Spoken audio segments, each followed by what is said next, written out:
یو سړی وایي د جنګ په ډګر کې و، له هرې خوا څخه د مرمیو باران و، دښمن زموږ 4 خواوې نیولي وو.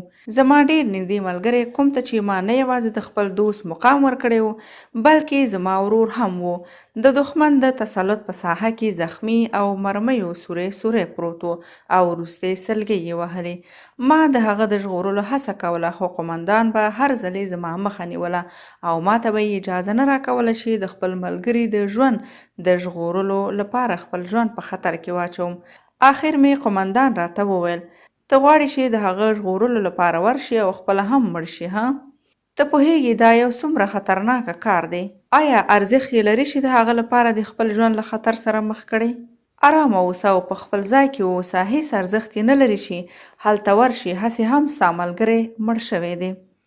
خو ما یې خبرو ته غوږ ونه نیو او د خپل دوست د ژغورلو لپاره د هغه څنګ ته ورغلم. ځان مې ورته ورسوه، څو مرمۍ باندې ولګېدم، خو ما خپل دوست یوازې پرې نه ښود او هغه مې خپل ځای ته راوړ.